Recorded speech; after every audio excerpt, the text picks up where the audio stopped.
Game 1 is tonight. Game 2 is tomorrow.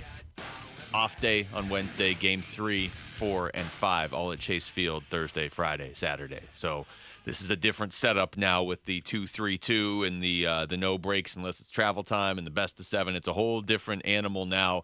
And it's also different because Philadelphia is so good at home. We were talking about this briefly with Alex Weiner last segment, Wolf. I don't typically look at baseball and be like, oh, that team's got a huge home field advantage. You know, look, the parks are a little bit different. Maybe you know the dimensions. But generally speaking, I don't think the fans impact games as much as they do in another sport where the more fired up you are, the better you're going to play. You know, baseball's kind of like, what, are you going to swing harder and miss more? I mean, Philadelphia's postseason home record, though. Yeah.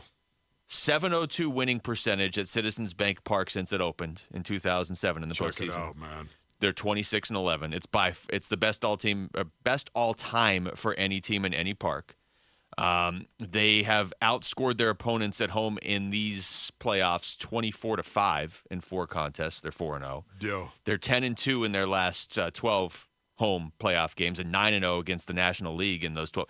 They don't lose at home in the playoffs, and they're going to have to now. This is really, it's a great debate, if you will. You bring up a great question in regard to, is it really a home field advantage for a baseball team? And I would say to some degree, yes, largely yes. And the reason why I say this, Basinonians, is because once again, it's a very difficult thing to do your job when you've got a million needles going through you at once.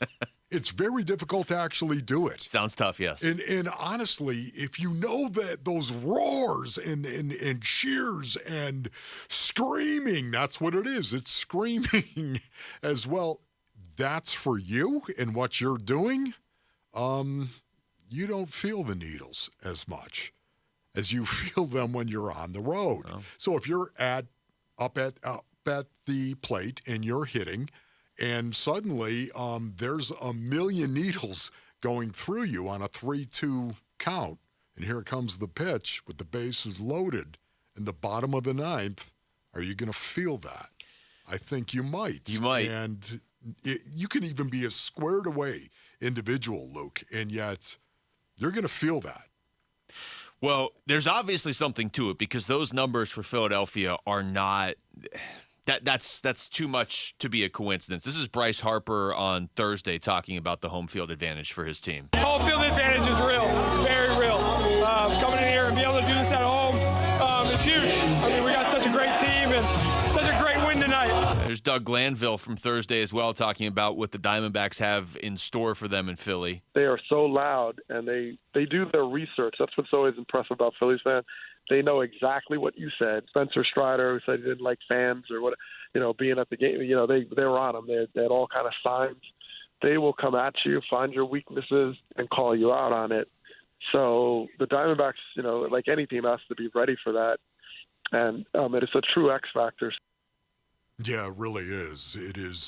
It's an unbelievable thing. I've been in very, very loud stadiums, of course. I played at RFK. RFK was legendary for this. There was one end zone where if you were close to that end zone, Basinonians, you were in trouble. You were because of the noise.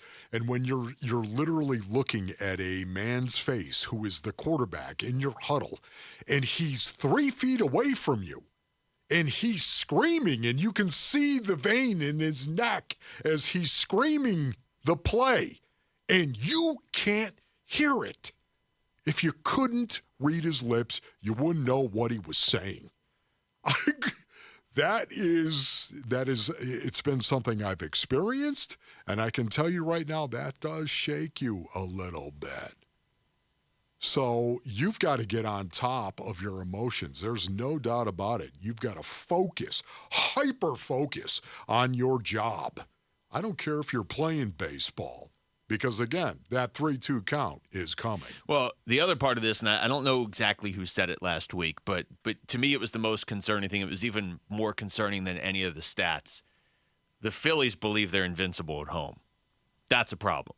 You know what I mean? Because maybe it impacts the D-backs, maybe it doesn't. But the Phillies, baseball is such a game of confidence, obviously, because you fail more often than you succeed just by the nature of baseball. If they feel invincible at home, that's a huge thing that the Diamondbacks or anybody that's playing the Phillies in the playoffs are going to have to deal with. I mean, there's one team standing between the Diamondbacks and a trip to the World Series. But this is going to be a difficult team. Zach Gallen, it is actually his hometown team from when he was a kid, and he talked about how the crowd might be able to impact his communication with his catcher. I didn't have it turned up all the way in LA. I'm still I just feel like if it's on the max volume, I feel like everyone can hear it, so I'd rather just not have that. But I did have it pretty close to the top, and it was getting tough to hear. I think if I maxed it out, it might have been fine. And I know that PitchCom was coming up with kind of something that had like a little tube that kind of got closer to your ear, so I don't know if we have those this series. But yeah, I mean, it's going to be loud here for sure, and I imagine it's going to be on my pitch column, be on max volume from pitch one. But I mean, yeah, it's for the most part I'm calling the pitches anyway, so I kind of know. So we'll see what happens. Really helps to have a pitcher who can call his own pitches here and just control things. It's pretty incredible, isn't it? Yeah. I mean, this is one of the things about Zach Gallen that I really appreciate the most. He is a pitcher. So much of the time, you've got to think your way through an at-bat. Think your way as you're facing somebody and trying to get them out. Some of the times it can get in the way as well. And I think sometimes Zach overthinks a situation. Yeah.